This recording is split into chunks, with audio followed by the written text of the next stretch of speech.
Hi, I'm Mike Graney from Something Weird Video, and with me is... Jimmy Maslin, Shock Films. I'm Herschell Gordon Lewis, the director. And Dave Friedman, the producer. Excuse me for stepping on your line. You always do.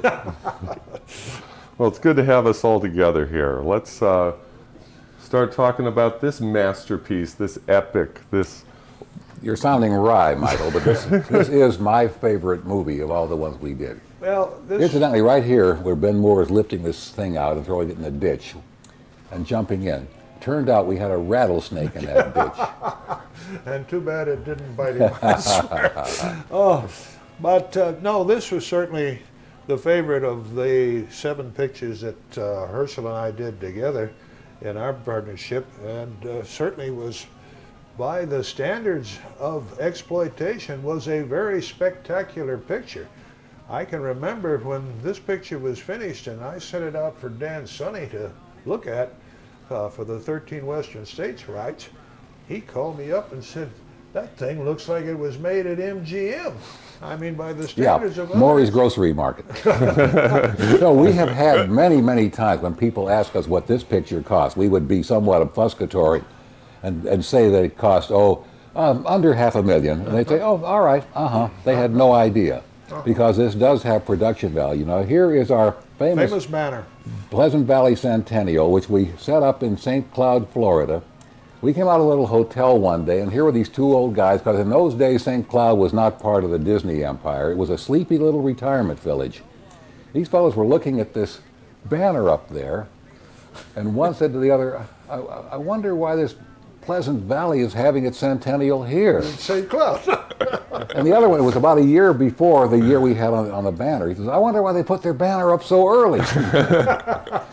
But this town really did pitch in. St. Cloud... Does this town still exist here? Oh, yes. St. Cloud and Kissimmee are the 2 adjuncts now to Disney World. What about the street and everything? I had not been back there, so I don't know. This is all gone. This banjo player is Paul Champion, who really was a champion banjo player. And the fellow on the guitar was Chuck Glore, who used the name Chuck Scott, and he became the principal in a movie called Moonshine Mountain. Who's singing the theme song here? I am. The reason I'm singing this theme song, Jim, is because we didn't want, our standard reason, we didn't want to pay anybody else. And it's done in that Rex Harrison manner that you find from My Fair Lady, where it's not really the melody, but it's there's a story you should know from 100 years ago. And it came off, I think, very well. You remember we went over to the little recording studio in Orlando and recorded the thing that night? We had everybody in the cast and crew to go, yee-haw! And it did work. To this day, I will show up someplace and someone will start with a yee-haw on me. From my understanding, this came out as a single, a 45, at one point. Do you know about that? Or I may have known that at one time. I know that it now exists on a record that Rhino or somebody has put out. Yeah. And it's on a big LP. It's on a big LP. I have a single from the 60s. On a 45? Yeah, it's on a 45. Terrific. Now you notice the titles here were a huge step above the kind of titles we did in a movie like Blood Feast. These were professionally made titles. Because here we knew that we had discovered a mother lode of a certain kind of motion picture. And we were determined in this case to have 2 elements that we didn't have in Blood Feast. One was production value, and the other was attention to acting, and I think it paid off in both directions. This whole movie is about a small southern town that gets even for the Civil War. That's Vincent Santo, I think his name. He dyed his hair. This scene right here still kills them, where the implied... I love my credit over this Notice noose. the freeze frame. Yeah. That, again, we would not have done my in credit Blood coming Feast. over the noose. But basically, I had seen a show in New York called Brigadoon, and I'd come back and I was telling Herschell all about this show. Of this little Scottish town that came to life every 100 years. And he said, that would work with a little southern town that came to life to revenge the action of some renegade Yankees who had wiped out the town. And that's where the story came from. And I think in 2 or 3 days, Herschell came back and we had the script for 2000 Maniacs. And this one did work. All the characters in this. Here's Ben Moore, who was a problem personality, but a pretty good little actor. Fine actor. A pretty good little actor. He would get into a role, even the way he stands. Look at the way he has his hands in the side of his body. At the time, he was a Marine. He was an enlisted Marine. Yeah, and he lived up in McCoy Newbern. Air Force Base or something. And he'd been in the Air Force. He spent his whole life in the military. But he finally got out. He came out to Hollywood. I used him in She Freak. I used him in Suburban Roulette. That's right. You had him in Suburban Roulette. Yeah. But I think his whole acting career was no. It was in something else that I saw not too long ago on cable. A picture that neither you nor I made that he was in. Something that took place on a beach, and he was the villain.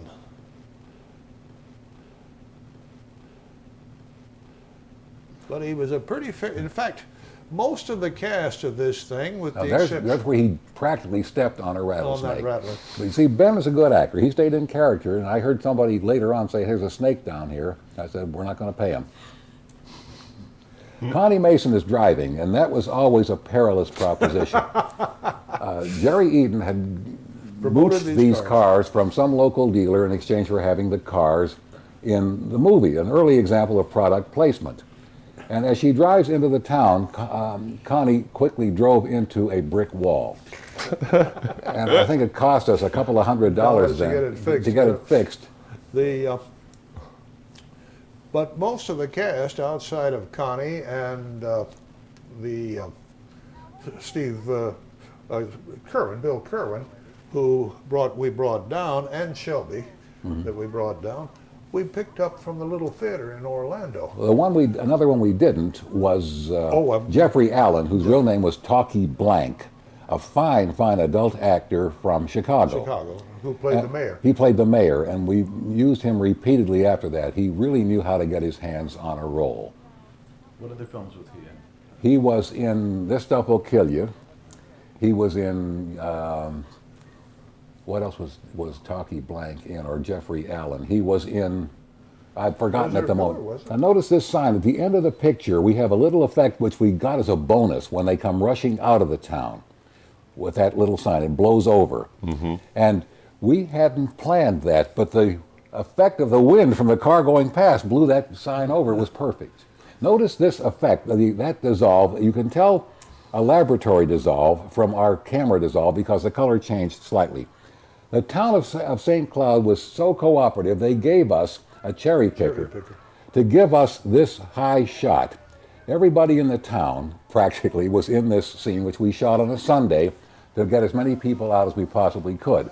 In fact, it was a small town. We originally had titled this thing 5,000 Maniacs. Till we got there, and we found there weren't that many, so we called it 2,000 Maniacs. We think it's a little more intimate anyway. We had taken over this old hotel in the town, and we took it over. Yeah. All the rooms we rented. Now, how'd you guys find this place? Well, it's just a little speck on the map. It's all it is a little speck on the map, and we were looking, and Dave was doing some business in Charlotte, and he said, go, because we had determined to shoot this in the Orlando area. And there were two towns that were recommended to us. One was St. Cloud, and the other was Kissimmee. And so I went to St. Cloud, and I talked to the mayor there, who was absolutely delighted that we were going to shoot a movie in his town.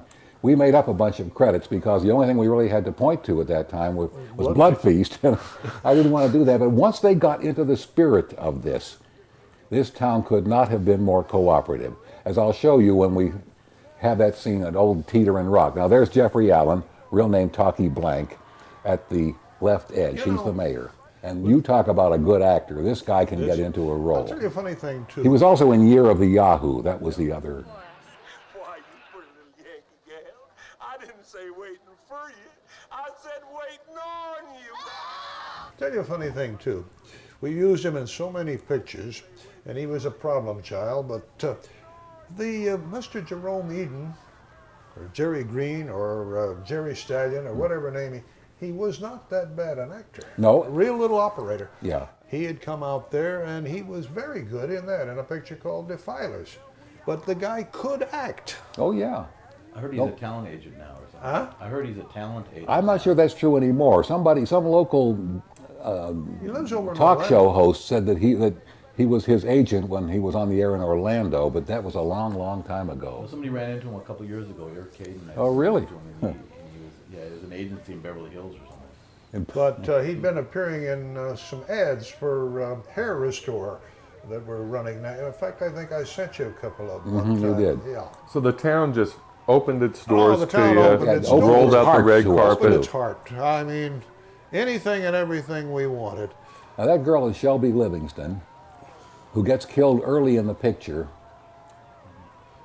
She was a good actress too. She was a good actress She too. was a nice actress. And this fellow, he used the name Mark something in the picture, but his real name was Bill something. And he was my remembrance of him, he was the first person I knew who drove a car with a diesel engine. But Landscape these people artist. all put out in terms of acting. They got into their roles, and that was a very pleasant thing to see. There's Vincent Santo waving his Little noose. monster, but Yeah. he could act too. Yes, indeed. How many days were the shoot? I think the principal photography here was 14 days, which is a lot of That's- time for us. that is a For lot. us, that was a And we had long a time. problem one day because I think it was the first day of shooting. Our laboratory then was in New York or somewhere.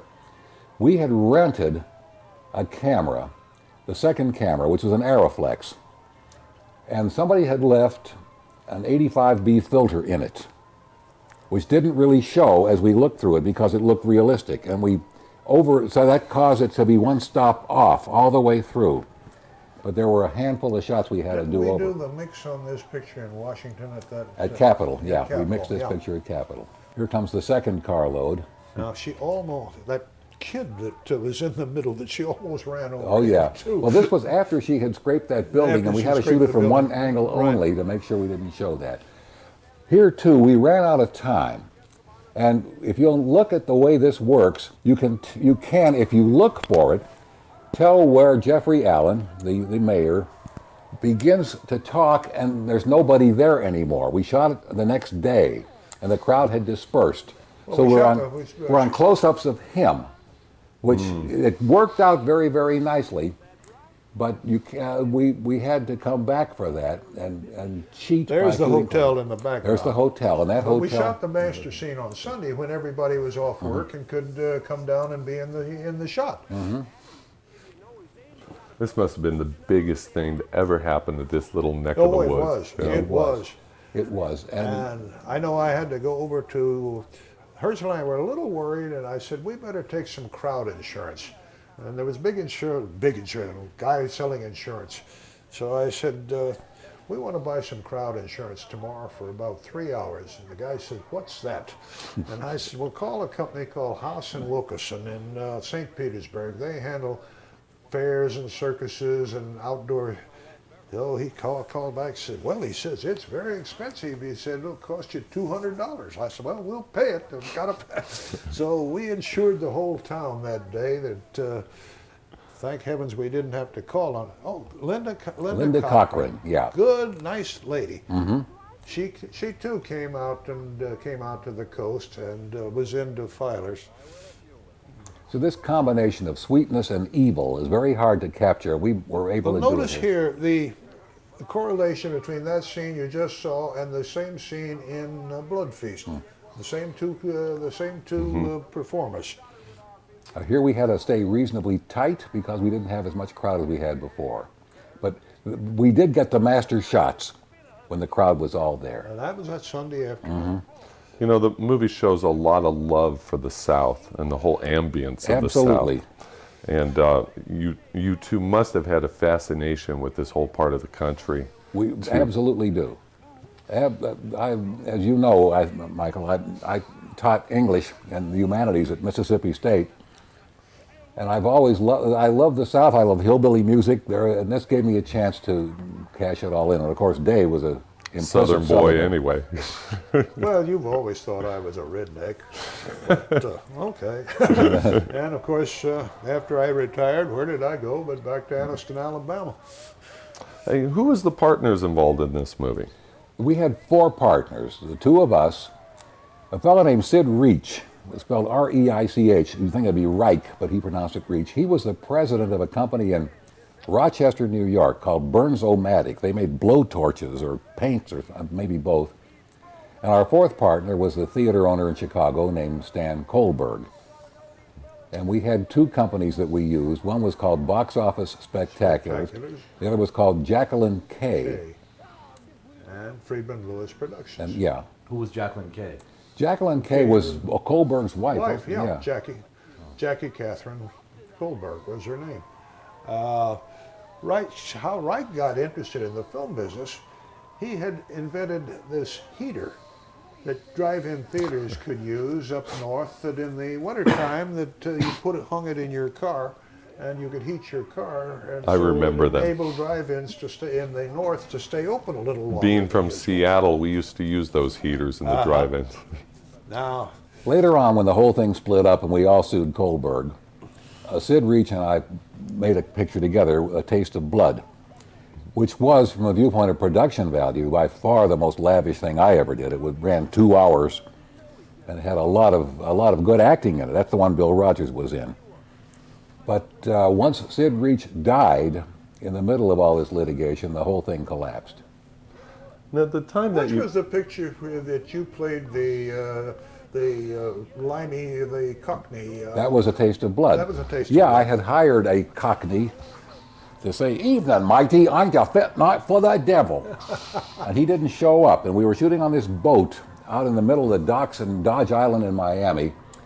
And the longshoreman said, "If you ain't off this boat by 7 o'clock, I'm going to pitch your junk into the ocean." So there was no choice. And I borrowed some hair from one of our long-haired crew members and made a mustache and pulled a big stocking cap over my head and became the limey sailor who said, "Evening, mighty, I'm a fit night for the devil." I figured, well, no one will ever know. And we're mixing this sound, and the sound guy said to me, "What are you doing in this?" I said, "Oh, gee." Is that the only film you were in?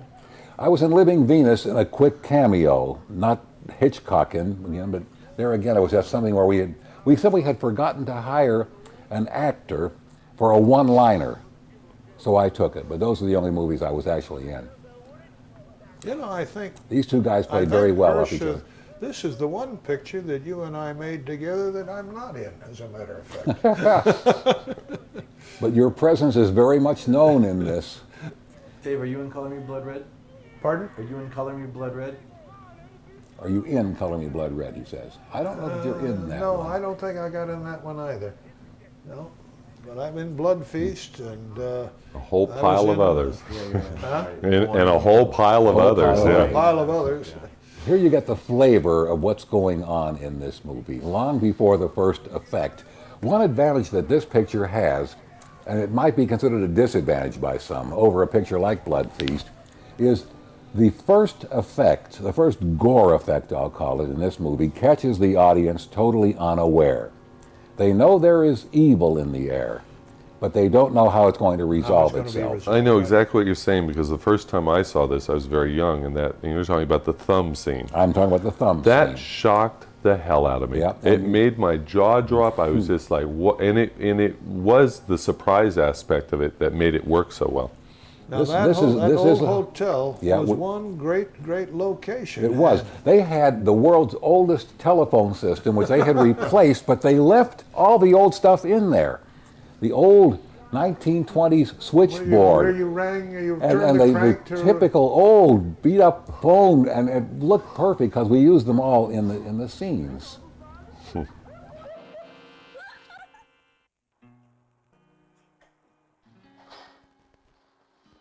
this the damnedest thing that's ever happened to us?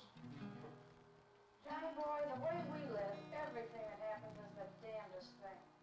And this young fellow who played Shelby's wife, he came from Orlando. He was a nice kid, a pretty fair actor too. Mm-hmm. He was the one we rolled down in the barrel. Now, speaking of the barrel, you know, the gimmicks in this movie have a very carnival kind of flavor to them. Well, the barrel roll came right out of a fun house. The bozo in Oh, the end rock. with the rock. Barrel roll and we were talking about this picture. And my son Bob who came up with the idea of hammering nails through the barrel to roll the guy down the hill. And I said, uh-oh, this kid is not going to have that much of a career. But the effect did work. And here again, as always was the case, We had a rollicking good time making these things. You know, the greatest thing we did in this picture was building that rock out of paper mache. And that first close-up, I know Lee Frost, when he saw the picture the first time, Lee was a very talented director in Los Angeles. He said, that is a great looking rock. Here it is up on the top of this platform, and you see the target. And, even in paper mache, that rock weighed 300 pounds. yeah, and Herschell was lying under there with an Aeroflex camera while the damn thing was coming down. I on him, wanted too. the effect, and we couldn't get anybody else to lie there, and I didn't want to have some insurance claim from an actress. I figure if it fell on me, I'd heal, but it worked out fine. Did either one of you ever get hurt in one of your movies? You know, where you like break a leg I or fell off the hood of a convertible in an early movie, but it was nothing of any great consequence. No, You know, you were a couple little times I got a elusive. shock. Yeah. You guys were a little elusive about the budget. What was the budget on this film? Now we know Blood Feast was 24.5.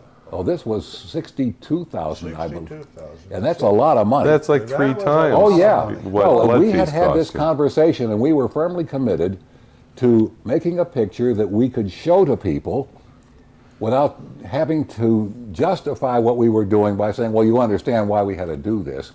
But we got no argument from our partners, because by that point, by the time we started this, Blood Feast was an established phenomenon, and money was pouring into that office from Blood Feast.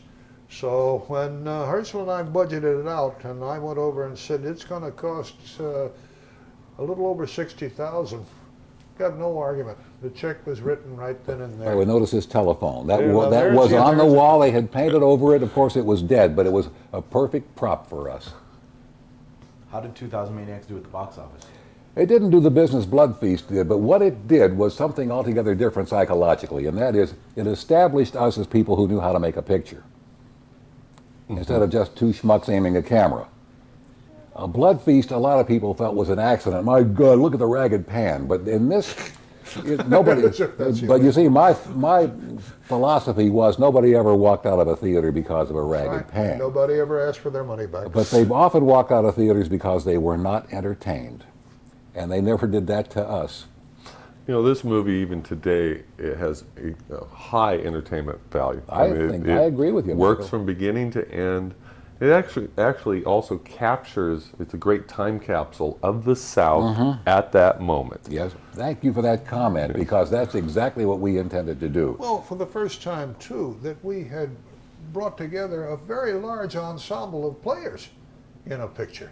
This picture has a big cast. Now, how were you feeding these guys? What was that? Was this the point in your life where the Kentucky Fried Chicken was important, no, or Now, this was before that. There was no Kentucky Fried Chicken in St. Cloud. There was this little hotel, and across the street was a restaurant. And every night we went across the street and fed these people. Which had a big benefit for us. It kept the gang together. And in a case like this, where we said, all right, tonight everybody's going to go to the recording studio in Orlando and give some rebel yells. People did. They showed up. Now watch when he goes to the counter and look at that marvelous switchboard that this gal Little girl responsive. Candy, what was Candy? She was in Color Me was Blood Color Me Red. Blood Red. Yeah. She was a little girl. Look at Oh, that. look Isn't at that Isn't marvelous? great? She was a pretty little thing. Yes. And again, very cooperative relative to the picture. And a lot of these people, when their parts were finished, stayed around. Which has to be the ultimate compliment for a picture of this type. it seems to me that it was partially due to budget and the amount of time you would do a project like this, but it would create a family situation, a very very happy, pleasurable one to be in. Also, it's like taking place in a part of the world that movies weren't being made. So it was really special. At the time this was made, this was by far the most elaborate film ever done in the whole exploitation genre. Oh yeah, we took trouble with lighting too, which I hope you will notice, because with our limited number of lights and the fact that if we plugged in one more light, we'd blow out the whole hotel. This was, I think, technically and from the viewpoint of acting, a very good marriage that we were able to accomplish here. Now, didn't it occur to you at the time that, there was a lot of other people in the same game, but very few gore movies, at least those first couple years, 63, 64, 65, there was no competition. The only thing I can think of is Undertaker and his pals came out. That was Blood Feast established the genre. This picture was made before Undertaker, was before Texas Chain. So we had two pictures under our belt before our competitors or our imitators ever discovered gore. But we had both of these pictures out and in release. But the motion picture industry was and is a very small fraternity.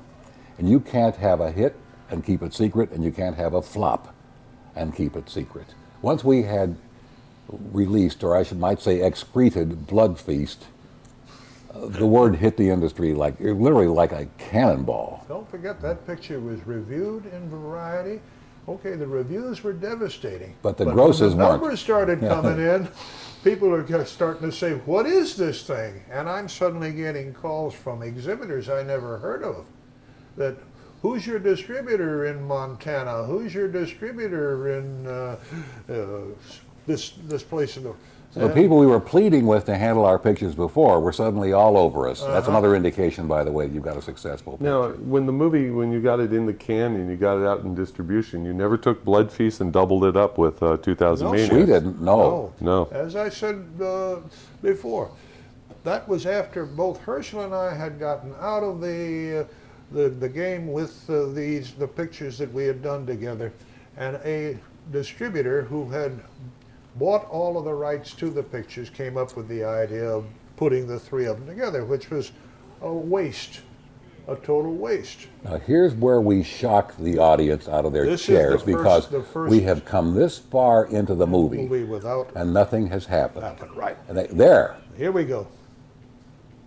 and he's cut off her thumb. Well, And he's just nicked her. Just nicked her, Now he's going to cut it off. Yeah, He's saying, here, I'll fix I'll it. fix it. You moron, you hillbilly, you. Now, this still stands out to me And as there one of it the drops most And there it gruesome. drops. So, that effect right there scared the hell out of me. That was the one that I thought this That movie. was the first shock scene in the picture. Now, of course, they bring her to the mayor's office, and he says, I'm going to take care of this. Don't you worry. Oh, no, don't you worry, Miss B. Here, I'll bandage this up. Now comes the second shock scene. That she's gone the finger, so we may as well. Which was also very genius, because most people would have done the first shock scene and then you would have had another 10 minutes before you chose something else. No, but to no, follow This it was a right. direct But follow-through. it was Yeah. good. It was a direct follow-through. And That this they is bring her where to the this is where we say to people, hey, you've got a gore movie on your hands here. But even here, notice the camera angles that we use to implement this effect. This is something that we would not have had the time nor the facilities to do in Blood Feast. Now, The close-up of the axe as the hand grabs it. It's little stuff like that, the blood on her pants, that Now makes this scene watch the so next effective. scene, Now the see that, close-up, that, right. and there.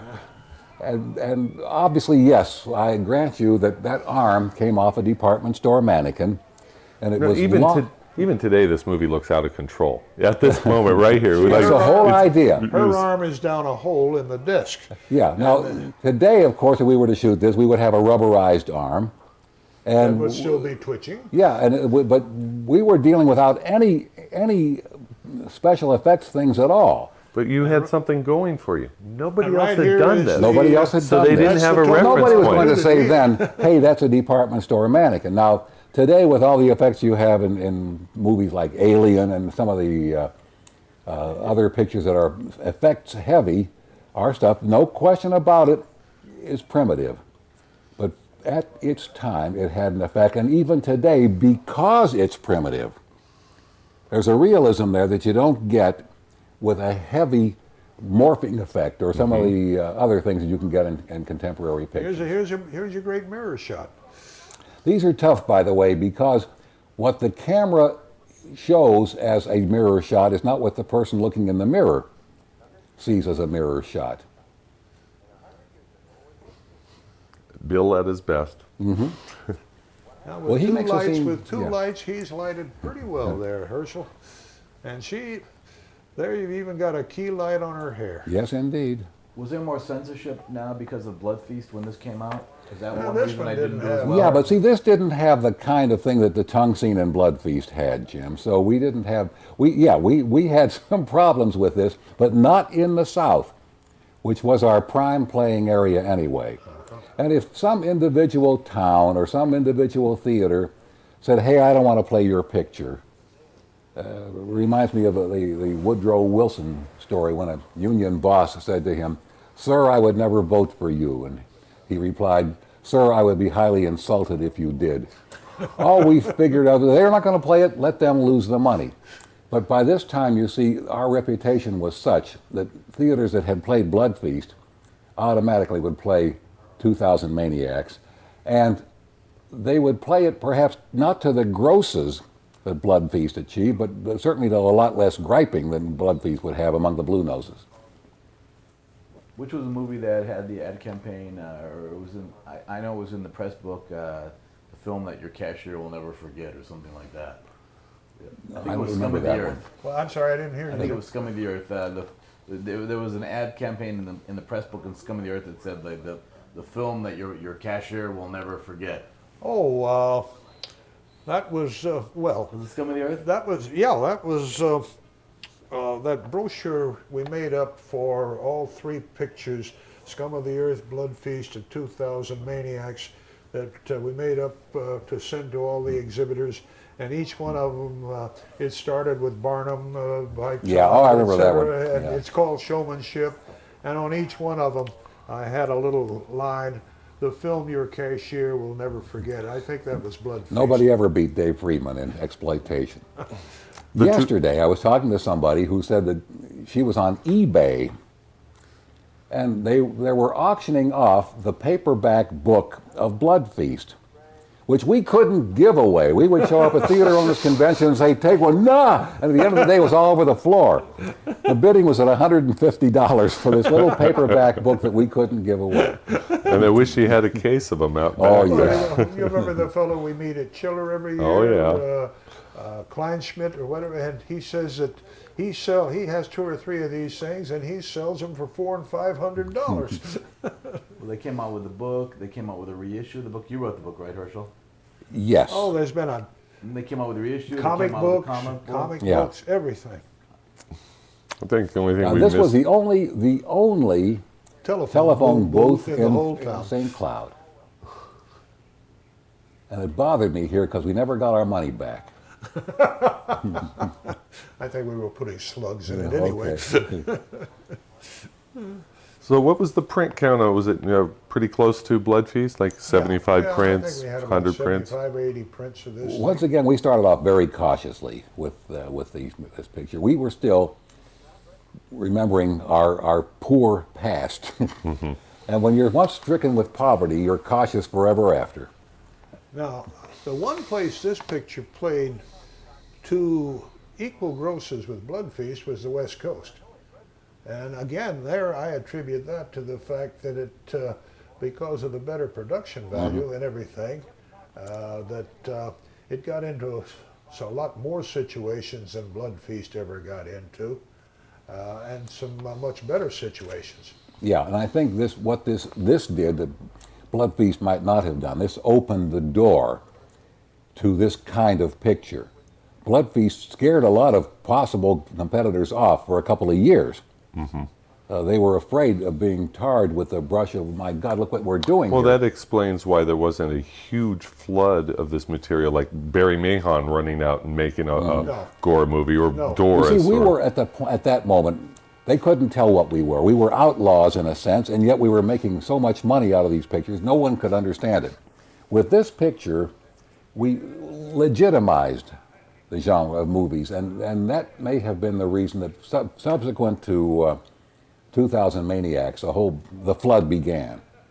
But none of our competitors or contemporaries in the nudie cutie business or the nudist colony business ever dared attempt a blood film or a gore film.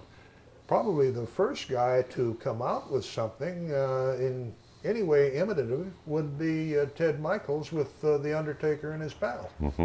And he was even before Friday the Sean Cunningham or No, you know, the only other movie I can think of that, and it's so obscure that barely anybody saw it, and the movie is technically still lost, is the one I was telling you about, Love Goddess of Blood Island.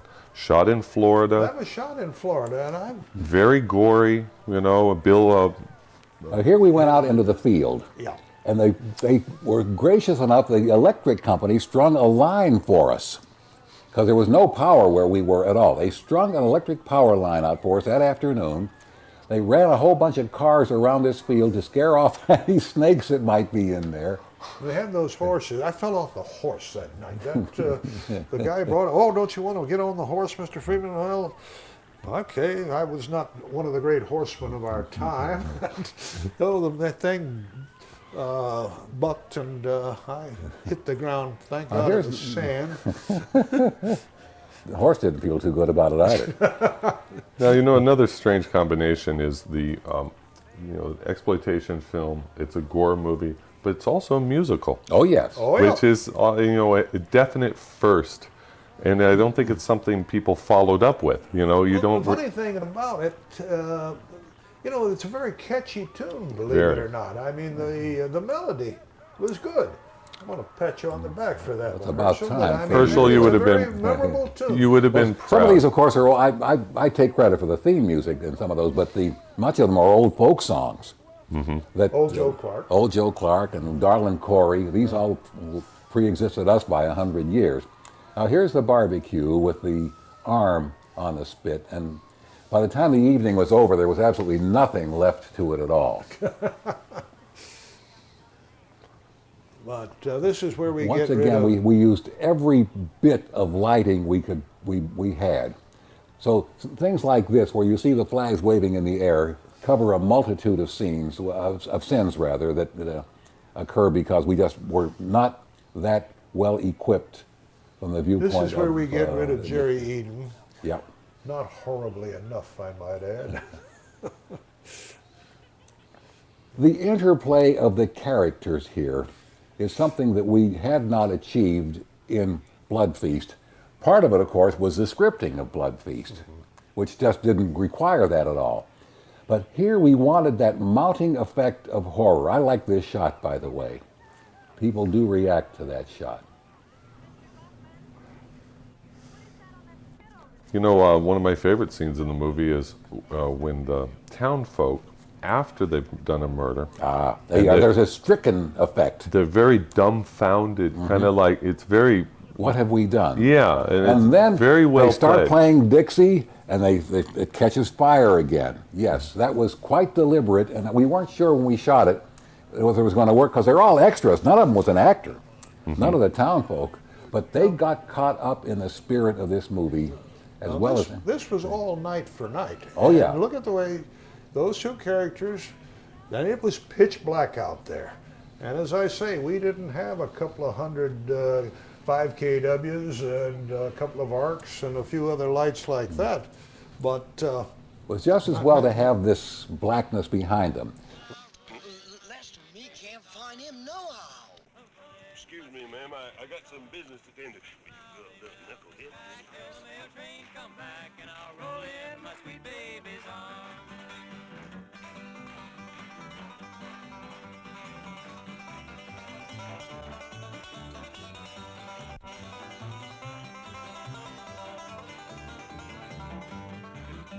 I ain't gonna work on the railroad. Well, I ain't gonna work on a farm. I'll lay round the shack till the mail train come back, and I'll roll in my sweet baby's arms. Roll in my sweet baby's arms. Roll in my sweet baby's arms. Well, I'll lay round the shack. Later on, in this same series of scenes, was when we were shooting toward the end of this picture in the policeman's office, and she did not know how to stand. And I said, that's not possible. She's a model. She should know how to stand. And as we get to the tail end of this, by the way, this plaque, I kept that for years. That was something we had made. They do this wax, And it's done to pour liquid metal into when you want to make a bronze plaque of some sort. And it does have the effect we're Well, after. let's just pursue the Connie Mason thing again. You were much more annoyed with her on Blood Feast, and you did fight me about using her in this picture. But by then she had come out in Playboy and was the Playmate of the Year. In the And was 19th. exploitable. Yeah. Ve- was That's exploitable. the best word for it. So. Notice If this you effect. and I ever had any argument, it was about Connie, and but you gave in, and on this one you got along with her a lot better than you did with her on Blood Feast. I think so, yeah. In the garage toward the end, we had to take some lines away from her and give them to the other guy in the car because we wanted to get out of that location.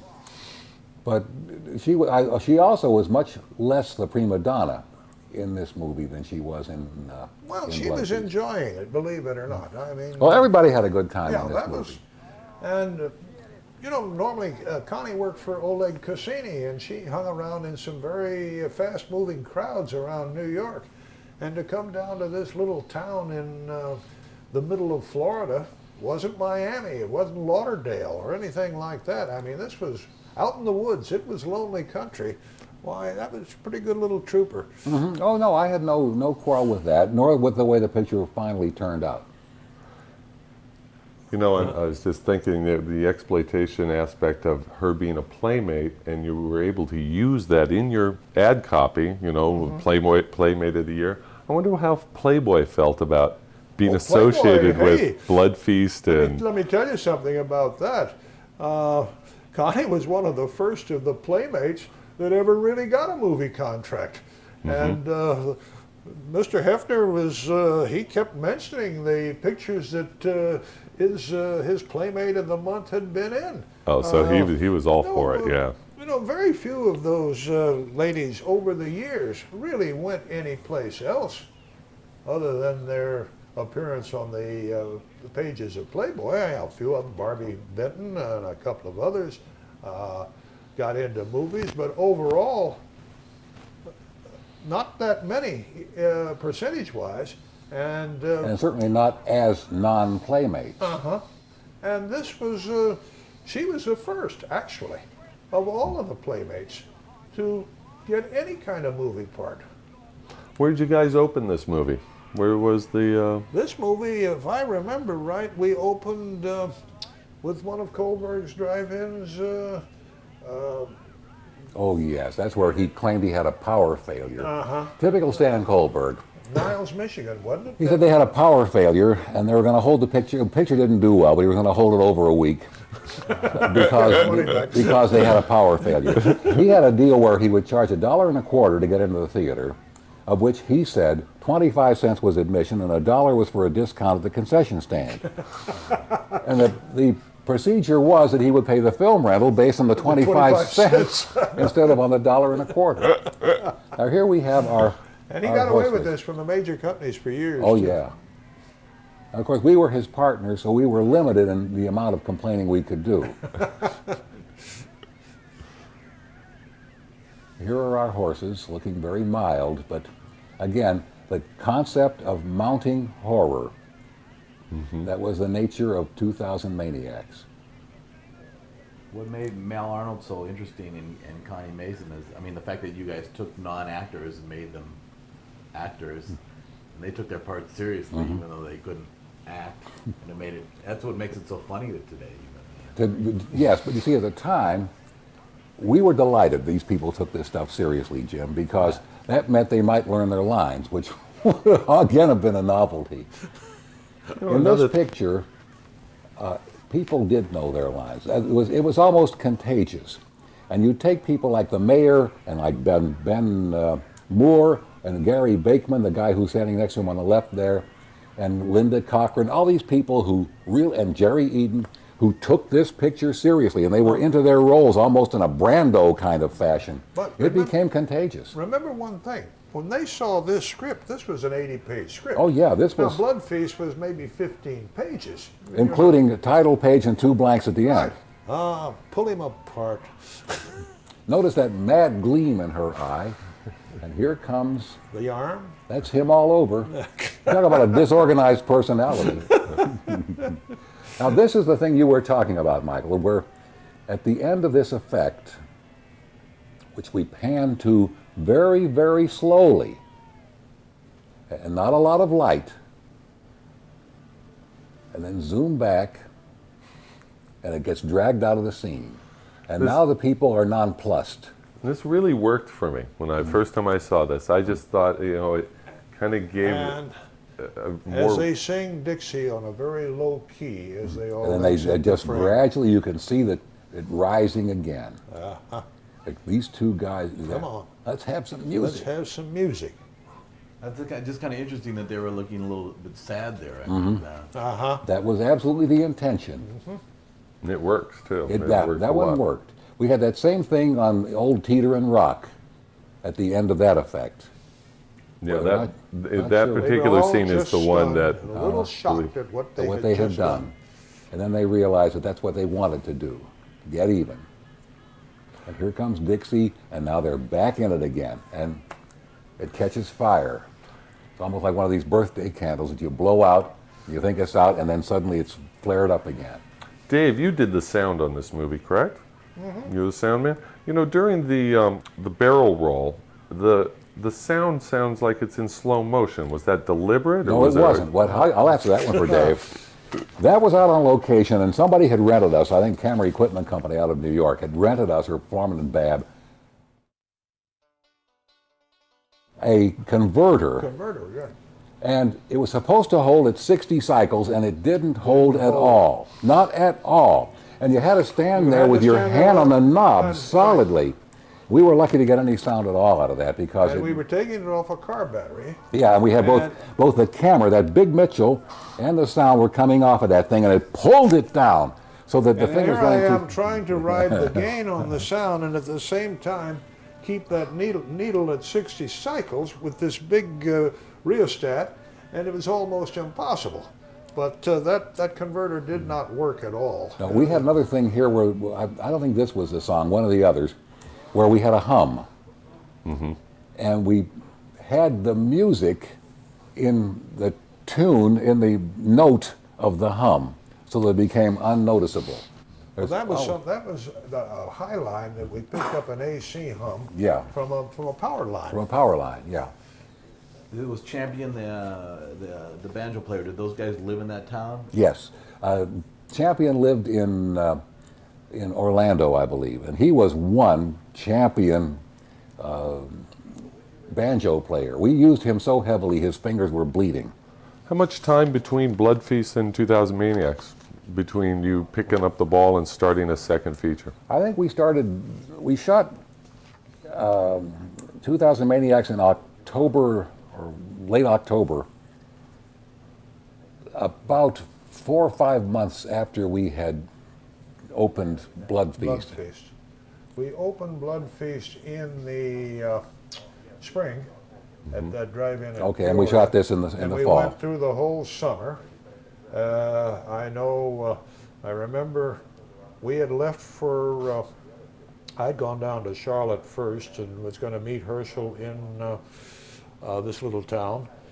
And I know that's when my wife and I bought the Parrot at Marshall Fields. Which you still have. Which we still have, 38 years later. And I had called home when I got into St. Cloud. And she said, "Do you really want it?" I said, "Yes." She says, "All right, I'm going down to Marshall Fields tomorrow and pick it up." So it was, yeah, you're right, it was about October. This of girl, by the way, 63. this girl was pregnant about 2 months, and we didn't find that out till after we had started to shoot. And that really had us terrified because this was, She had some very strong action to do. And yeah, but everything worked out fine. everything. As a filmmaker and producers, directors, it must have been incredibly satisfying. I mean, today's filmmakers, directors, producers don't have this opportunity to be able to create something, put it on the marketplace, and within months start on another project, and within actually months having it out on the marketplace. So it's something that isn't done today. It just doesn't exist. I don't, I certainly can't speak for the, quote, auteurs today. Herschell and I never worked on any auteur theory. I don't think there were No, we made up too many names to be auteurs. I don't think there ever were two guys that worked in tandem any better than we did, because both of us could chip in, and if it managed to have to sweep out the set and said we'd borrow it, we both were there with a push broom and carrying out the garbage. And the other day, we'd be the ones helping pick up the cables. Everybody pitched in, including, and we had determined early on, we're not going to tell them to do something we're not going to do. But we had fun, and basically, this picture was a ball. I think it was one of the greatest 2 weeks I ever spent, I mean, doing this thing. And the next greatest time was shooting Sheep Freak, of course, but this thing was absolute joy. After we threw that overboard, we went back and picked it up again. We wanted that bag. This again, see, there's no gore as such there, but the audience reacts to that kind of thing. The sky's beautiful. Well, this would Yeah, be, we were lucky with sky if this scenes. picture were in black and white, it would be film noir. I would say that's a truism. But we had no auteur overtones at all. In fact, we made up the name Sheldon Seymour as a crew member. We came to the conclusion that everybody we knew who was either a distributor or a theater owner was named either Sheldon or Seymour. So we put the two names together, figuring, okay, if it's Sheldon Seymour, everybody can identify with it. So you'll see sometimes music by Sheldon Seymour or unit manager. We never knew quite what that was. Now here's Sheldon the big Seymour. barrel Here's the roll big scene. barrel roll. This scene worked. Now this is, yeah. To me, this was this scene worked better than any of them. Yeah, and to get the true effect here, by the way, we had to get in that barrel for part of the roll down the hill. That was before the spikes Well, were you in did it. that. I know I did Yeah. that. That was my young, foolish picture there. Then we put the dummy in it. Yeah. And, but the other great scene at the end of this was the close-up of the nail with the blood dripping on the inside. Who painted the flags and the barrels? And Huh? Who painted all this stuff? Oh, we had bought up every Confederate battle flag in the state of Florida. Yeah, for I this think that picture. was glued on That there. was glued on there. Yeah. I don't think that was painted on.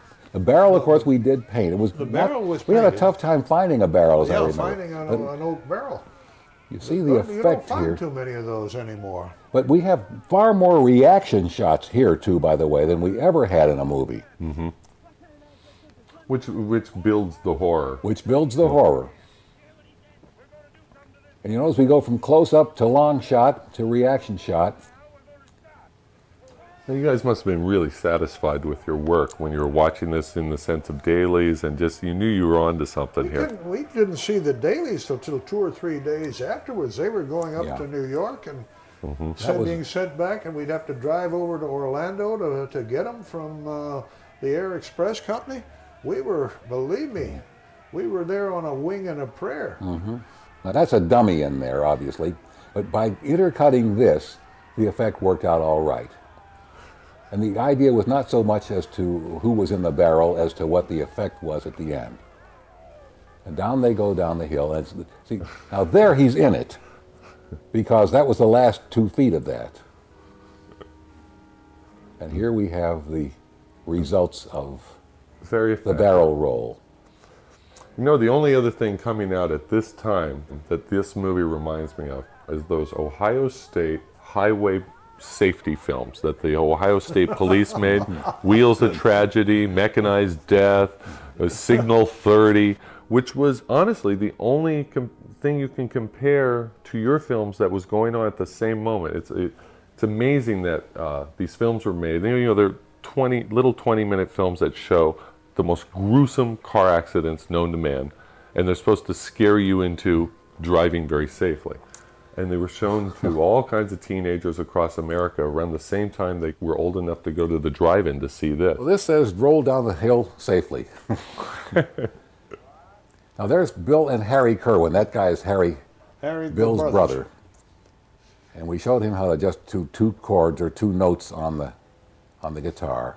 He made some films on his own, didn't he? Make Yes, he did. Piranha. He and a fellow named Earl Wainwright formed a film company down here in Florida, made something called about a piranha or something like that about man-eating fish. It actually did quite well. I mean, in the exploitation market. guess so, That's yeah. a very well-known 70s exploitation film, Piranha. I think he made Flesh Feast too, which was with Veronica Lake. That's the Veronica one. Veronica Lake was our bête noire. She was living in a house that we had rented, or what was left of Veronica Lake, poor woman. Now here he's got a piece of styrofoam, and we were tempted when he cracks this guy over the head with the styrofoam, and the white edge shows. We had sprayed it with dark paint. We were tempted to reshoot, and then we said, "Who do we think we are?"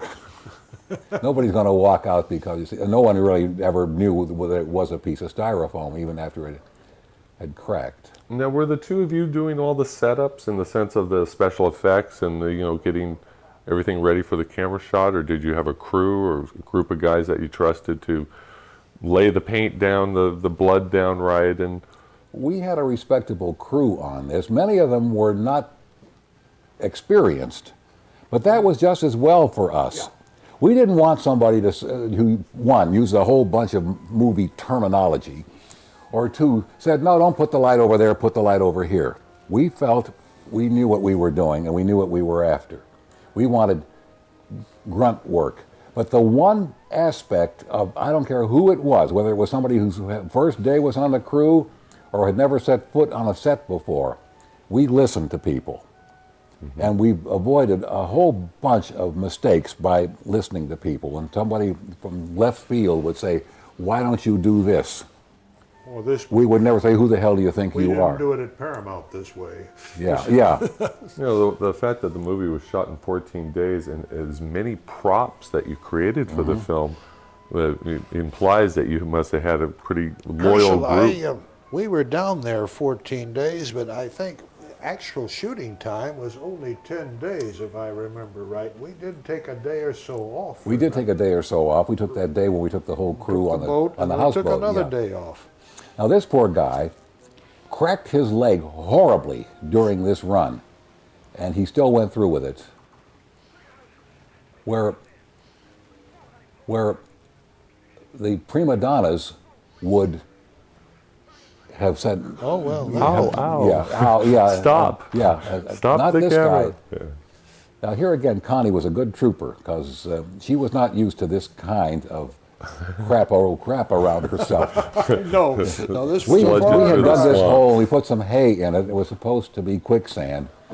Once again, nobody ever said, "Hey, that's too thin to be quicksand." The effect covered it all.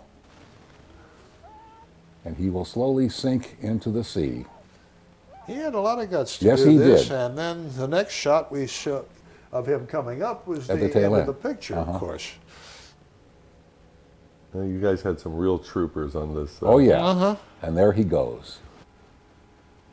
And that was him doing that bubble effect. That wasn't any bubble machine No. down there. Now here's where Connie has to. Now Connie's a little on the gauche side here for effects like this, but again, it made no difference. The idea was to show them cleaning themselves off somewhat. And of course, she show did. a little more leg down. Yeah, she did have good legs. Show a little more leg. That's a girl. This movie has a lot less titillation in it than Blood Feast. Blood Feast, you had the bubble baths, the girl, nude with the bubbles around her, or the Blood Feast. Blood Feast, to some degree, would appeal to B&D aficionados and S&M aficionados. It was a little more racier. It felt more like you guys came out of the nudie racket. That wasn't the intention at all, Michael, and it disturbs me a little to hear you say that because the idea was, yes, the girl was in the bathtub, but obviously if you're going to saw off somebody's leg and not get it all over the rug, the bathtub is the place to do it. But the scene where the girl is on the slab, on the slab, and her shirt is open very to the side. Mm-hmm. What I'm thinking is, though, in 1963 for a general release picture, that's a very okay, no question. Yeah, that's you might a lot say of a genital release picture. This picture was not intended for general release anyway. Blood Feast. This one was, and that may have been subliminally in our minds anyway. Now here comes our great effect in this movie. By old now- Teeter and Rock. By now, after Blood Feast, Blood Feast was playing theaters that we never dreamed would play it. And Blood Feast became a classic, a drive-in classic. To this day. And there were two pictures that every drive-in in the South constantly played. One was Thunder Road, played it every year, and Blood Feast was the other. And until 1985, the drive-ins that were left throughout the country still played Blood Feast once a year. In 1972, I finally saw the Blood trilogy at a $1.99 a carload at the El Rancho Drive-In in South Seattle, but $1.99 a carload. So we all piled in there, and I was definitely not disappointed. That's the ultimate compliment. Herschel, we did a lot of construction on this. That tower was about In 14 this instance- feet high. Yes, it was. This was a big construction. And in fact, when we got up on our cherry picker to shoot this scene, it took us longer than we thought it was going to take us. And the shadows kept creeping along toward that platform. And the city chopped off the tops of a bunch of trees that were causing those shadows to cooperate with our filmmaking. And it was horrible because those trees had been so perfectly sculptured. And every day, those who were available, because now we're in weekdays, showed up to be extras on this scene. Well, a lot of those people had to go to work, too. This gimmick worked really well for me because watching it the first time, I never believed that you were going to see a rock fall on somebody. You know, it's just like, it's still that surprise factor. Well, you know, it's so funny, you know, I've just come off the fair circuit for the year, and almost every date I played, there was some concessionaire there with a bozo, and it still works. And the clown is standing up there yelling at the crowd, and yeah, you couldn't hit the side of a barn, and of course these characters will pay $2 to throw, just to see the guy drop into the pail of water. The idea here of this close-up, by the way, is to have her head go in and out of it, which is far more dramatic than being back about 6 feet more, where she's in frame the entire time. This part of the movie I love because the town folk is playing it as straight as possibly they can, and it really convincing. And I love the shot where they're all remorseful, or it seems that way. That you know. Yep, we have it again at the end of this effect. Yeah, it's the one shot in the film that really. Now, the stood idea out. here, when they were throwing softballs at the target, the first guy who threw one hit a car on the other end. Yeah, that Cadillac. Yeah, and then we, People, brand new Cadillac. from then on, we stationed somebody. But I went right over, knocked on the lady's door, said, "I'm sorry, we hit," and oh, I thought the woman was going to die. This was her husband's car, and it was only a week old. And I said, "You take it right back to the dealer this minute, and we'll take care of it." And then we ran out of town. Fortunately. And the dealer, and she said it cost me $25. And I said, "Honey, it's my pleasure. I am so sorry." Now see, these are the faces. Some of them are our people, but some of them aren't. Some of them are Those are all townspeople. townspeople. Well, that last kid there was that David Gilbert who was on our crew. That last face. I like she gives Taki a little grammar lesson here. Yes. He says it ain't fallen yet, and she says it hasn't fallen Well, yet. excuse And that's my in character, the character we had established for her earlier on when her car first comes into the town. So again, she is in sync with herself as a person in this movie. Her name, I believe, was Yvonne Gilbert. That's right. Nice little trooper. Yvonne Gilbert.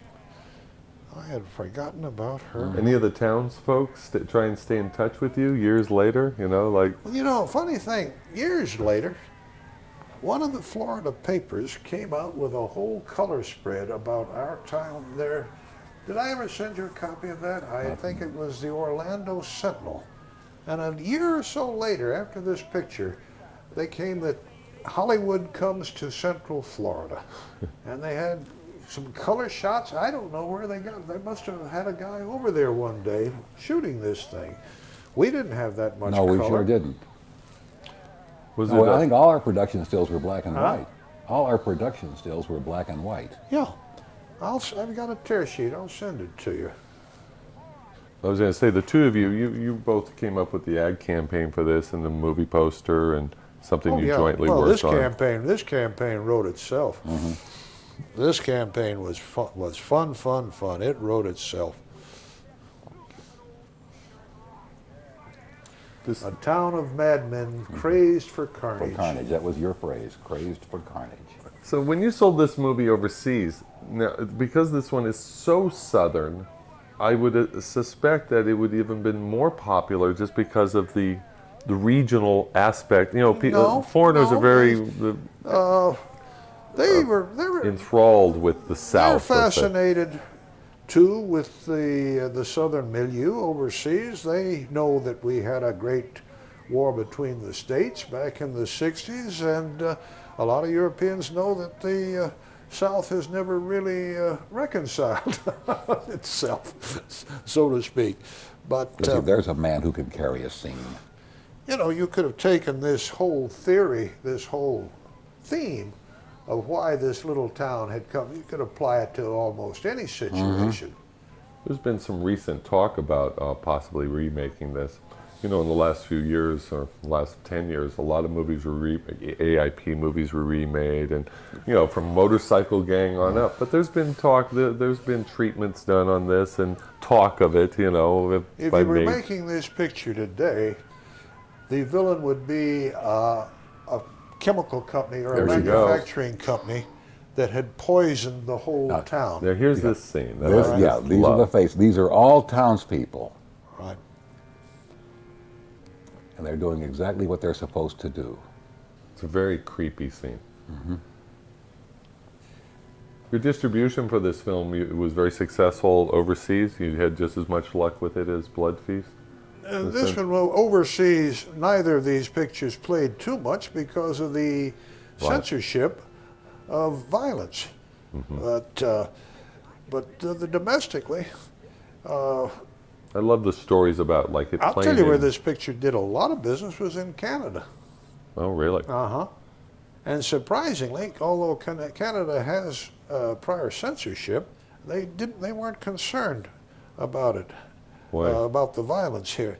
The violence here is much more muted than it was in Blood Feast, wouldn't you say? It's also generic to the plot line, which is, yes. We're going to get even for the Civil War. But as I say, if we were making this picture today, the villain would be some chemical plant or manufacturing plant that had poisoned the whole town, and everybody had either died or moved away. And 100 years later, they're going to take revenge on this chemical company. I have see to how ask, weak that is compared with the Civil War. I have to ask that this town, this was the most exciting thing to happen in their lives, period, up to that moment. It has to be. Did the movie ever play anywhere near St. Cloud, sure. so the whole town would We come? were saturated the Orlando. But it played in Orlando in about 3 theaters day and date, and a couple of drive-ins and in a downtown theater. They must have It all played came out in force. Not far from called Auburndale, Florida. A guy named Carl Floyd owned a chain of theaters there, and it played there for years. This garage was named Lister's Garage. We didn't repaint it. That was the name that was on it. Did you have to show the sign in order to get permission to shoot in there? Oh yeah, we had permission to shoot anything we wanted to shoot in St. Cloud. People were inviting us to dinner at their homes. They were ladies were bringing down cookies and things for the crew in the middle of the day. And this is even after we had shot some of these scenes where they had an inkling of what we were doing. Because this picture didn't have the raw brutality of Blood Feast. More of a carnival. Yeah, I think so. And they could see also that these were actors. That had an effect too. This guy, as much as anybody, was responsible for the professionalism of that.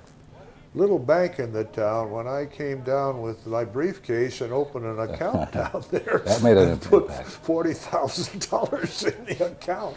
Why, these guys were impressed. Now here we go to catch up with them. And so again, You really got to the point where you hated this kid. He was a little monster. In the picture, I mean. He was a sweet little boy. He did what he was supposed to do. Yeah. Now this was the scene in which we had to take some lines away from Connie Mason. even after writing them on the dashboard.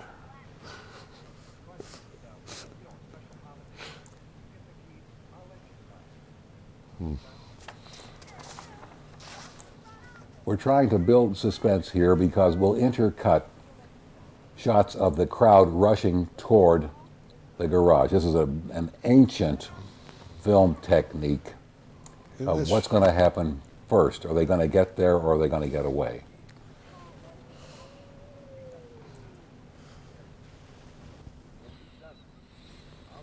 The conversation here, of course, has to build a little bit too, and the kid has gone now to get the keys to the car.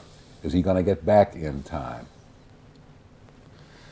First kiss. The first kiss, yeah, that may be somewhat out of character, but yet it was okay for what it was. And here they come. Here are those madmen Yeah, crazed for carnage. right. This car had been repaired by this time, so we were able to shoot it from any angle. He says, "What's that noise?" Now, this is a moment of truth. If he takes the keys and goes out, the game is over. Ain't Now, gonna this get young you. fella had never been in a movie Ain't before, gonna get you ice cream. but he really took direction extremely well. Now, there was a paperback version of this movie as all well. right. Yeah, sure was. And Herschel, did you write that? Yes, I did. Now, was the paperback, besides it being a sell-through, was it ever used as a giveaway or? All of them were. Yeah, the paperback for this was sponsored by a magazine called The Insider, which is no longer in business, but it was something, was a cheap competitor with the Star and the Inquirer, and was published in Chicago. And here they go, they made it out of there. And they authorized the paperback version, and I've forgotten quite why they did. But we were, the same thing here, we were giving that paperback away to the theater owners. It was a little better success, by the way, for this one. Now here they get into a truck, this truck that... Oh, that truck was a classic. We had to push this truck to start it. It would not go. That truck belonged really in the Smithsonian's basement. Did you guys ever think about, or even consider making 3 sheets or 6 sheets or, you know, big paper for... I think we may have had a 40 by 60 on this. Yes, we did have a 40 Did by you 60. really? Yeah, we had a Wow. one sheet and a 40 by 60. Yeah. And Now we, here had, we even had 22 by 28. Here they're half sheet. rushing out of the Yeah, town. that's rare.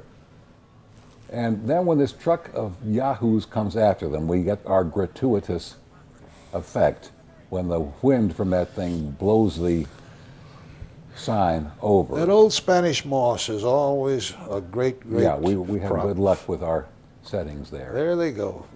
And a typical That was road that was literally road- the road, the back road into that town, by the way.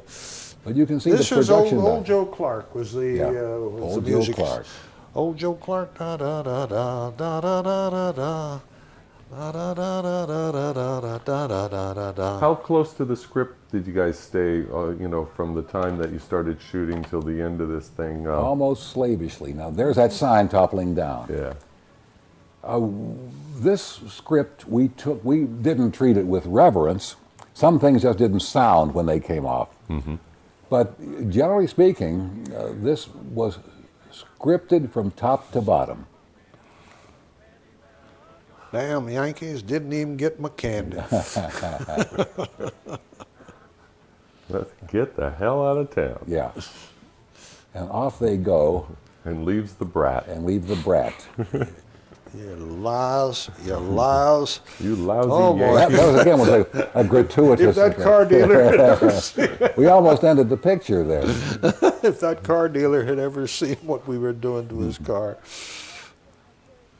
And there's the And here truck. comes this truck. Or this, when you talk about a semi, that is a semi truck. But it was exactly perfect. Great looking. It was great looking exactly machine. what we wanted. We were lucky in propping this thing to get Great that looking kind of thing. machine. Now, see, some of these people were our cast, and some of them were just townspeople who said, "Yeah, I'll go along with this scene." I didn't realize the thing could back up. Probably better than going forward. How much time after this was released and in circulation that the third of the trilogy began? You started work About on a Color year, Me I I Blood think it was Red? about a year, yeah. And that one too, you're talking about Color Me Blood Red. Yeah. Now notice The her, duck her foot, the feet duck feet there. Yeah. in this. She doesn't. She does not know what to do, and that for some reason, and I'm not sure why. It's my dereliction, not hers. But I that bothered me. It was driving Well, me crazy. that, now that's not a typical model's pose. No, that's yeah. strange because normally every stance she made was the crossed foot. They teach models basic modeling from the first day. This fellow was also quite good. He was a radio announcer in Orlando. Yeah, DJ. And his voice and his presentation were exactly what we wanted for this role. We were lucky there. In Orlando, there are all kinds of little theater groups. The Air Force Base had posted a notice. I think that's how we got Ben Moore for actors. And it worked out extremely well.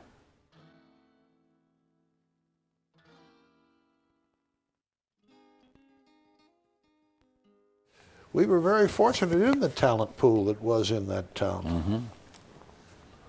You know, I'm a collector, and I just every time I see things like the banners or the things that should have survived, Yeah. just who got folded up and put in a garage somewhere. So, it's amazing. You're how, so right. Well, we didn't know that we were going to be architects of destiny. Well, I guess we could make some fake ones. I've seen a lot of fake one-sheets from our movies where people have simply copied the stuff or maybe stills. Well, today, Oh, and one reproduced them. Yeah, that's one a big sheet deal from now. Blood Feast sells for anywhere from $350 to $600. It's stupefying. And the most wanted item is the 22 by 28 on this picture, and I think there's only about 4 of them in existence today. Yeah, that's It's extremely More rare. rare than a Tucker automobile. And I'd like to have the 40 by 60, please. That would be a nice little Well, I piece got a of 40 paper. by 60 of She-Devils on wheels. Really? Yeah, that's the only thing that survived I've got one, too. the great divorce of '77. I've Yeah, I got have one one of that belongs to Tom Renone. Oh. Now here we had another dissolve that took place in the camera, where we saved ourselves a lot of money, and it's no trick at all if you're staying in the same position, which we did on this one. That's where that marker disappears into the mists with our smoke machine, which was a necessary element in this movie. Now you can see how this fellow is very much the character he's supposed to be.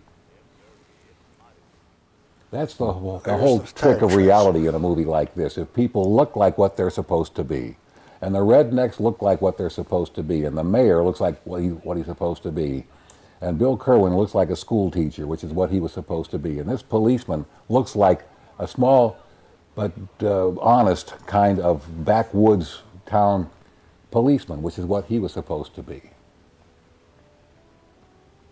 And that may be why this movie succeeds the way it does from a dramatic point of view, which really, for us, was a true bonus. Because with our resources, we didn't ourselves think we were going to have a picture of this depth. So all the history of this, that's why to this day, as I told you, Michael, this is my personal favorite picture of all the ones we made. And I think it is with collectors as well. It's a movie that is easy to rewatch, easy to sing along with at the beginning. You know, I appeared at a film festival in Milan, Italy, and they showed this picture in English. And it started off with, and nobody spoke English, I didn't think, because I had a translator for my comments. They started the movie, and half the audience joined into the theme song. yes. They all knew it. You know, And you Dave, talk about a heartwarming experience. Well, this tour that we just came back from in Scandinavia, this picture by far, of all the ones that we showed, was the favorite. I did a great gimmick. I'd go out on stage before the movie, and these are packed houses, and I'd say, "Okay, everybody, I want the biggest yeehaw I can get out of you," and all of them go yeehaw, and then I told them, "Go ahead." But I'm sorry, but this is our famous in-camera dissolve here coming up. It doesn't happen quite yet. But we encourage sing-alongs at the beginning of 2000 Maniacs, and we showed the film 5 times through Scandinavia, and it was a hit every place we showed it. Plus we had girls in nurse outfits passing out stomach distress bags, and made it as enjoyable an experience as possible. That's in the true tradition. Now, we couldn't make this dissolve till they got out of the scene. This film's been honored in film festivals. Once they're gone, wind the camera down and then wind it back, and we got our effect without having to pay a laboratory. And there it is. Yeah, this film was This, honored we in- even had the smoke machine that we brought down Yeah. on this. This was, This film's been honored in Deauville, France. It was honored in England, in Spain. Honored how, And Jim? in film festivals. They've had it in film festivals all over the world. I guess that's either an honor or a sign of bad taste. No, we accept that graciously as an honor. We found a place where the highway changed. So that was a logical place to call it a state line. Actually, it was only about 2 miles out of town, and obviously it was in the same state. People keep saying to us, what state was this supposed to be? Was this Georgia? Was this South Carolina? Was this Alabama, Arkansas? Florida, what? What state was this? And we doggedly refused to answer what state it was because it really wasn't anything. It was a state of mind, really, more than anything else. Here's another fine performance by Bill Yeah. and Connie.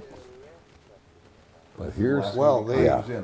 at the this is to beginning, prove this was not a... at the beginning, of course, there is some dialogue here that he is going to Atlanta for a teachers convention.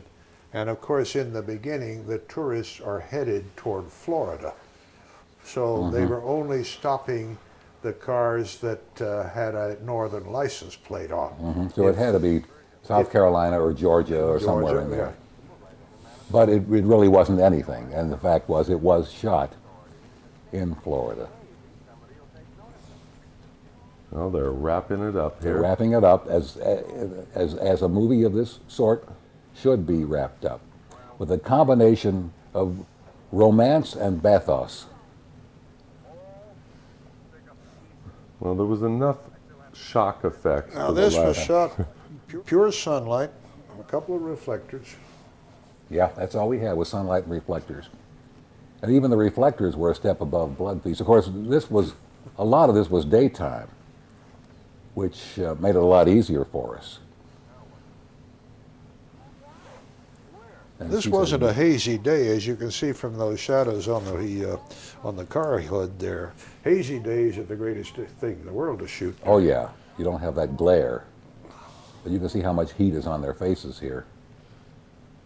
And- One of the problems of shooting with the sun in your face is to try to keep your eyes Now, open. Well, there you're dead on with the sun in her face. Absolutely. With him, you've got a little shadow. Now they look back at what's behind them, and then off they go into an uncertain future. A classic movie ending. I think so.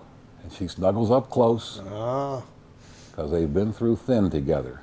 And we go back to the state line and we go back to the town. and back to the town Oh, where the denouement takes place. Hopper, come on out of there. And here they lead into what might happen 100 years. We may chase them Yankees in a rocket ship. So it's going to happen again in 100 years.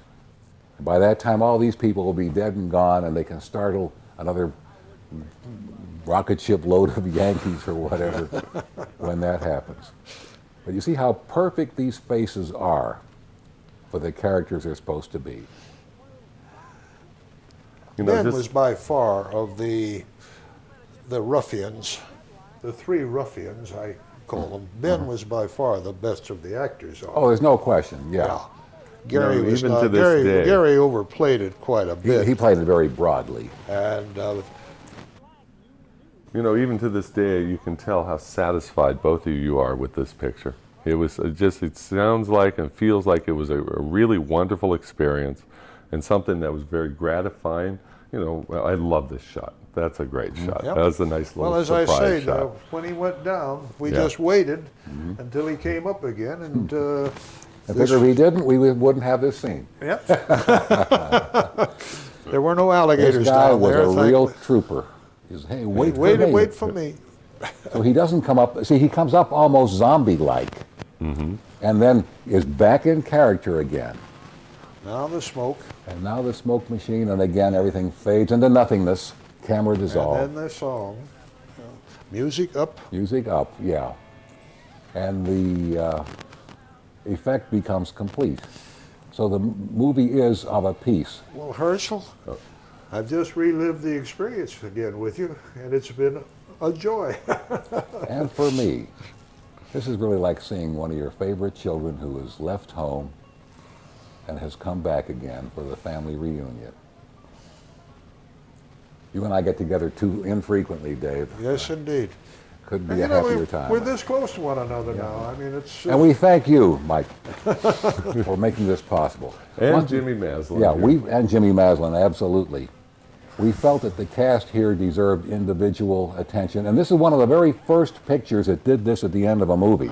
Is that true? Yeah. Because you know this is a device that became very popular. I know it's popular today. It's more commonplace than not because people want to get you into the movie as fast as they can. They may announce the cast but not tell you who they are. Well, today, of course, at the end of every movie, they have got to credit every soul, and his stepson and his great uncle. Some of the credits today on some of the movies run longer than the movie itself. It also gives it that bigger feel where it's a. You saw all the credits at the beginning of this movie, and everyone was credited, but it didn't take 2,000 people to make a movie when Herschel and I made it. Made it. Andy Wilson, and there we call them the Pleasant Valley Boys. Was that a name you guys We gave made them? that up, of course. And this little credit here gives credit to the town of St. Cloud, which I fear today doesn't look anything like it did when we shot this movie. It is all gone. That is now the heart of Disney World. Thanks, guys.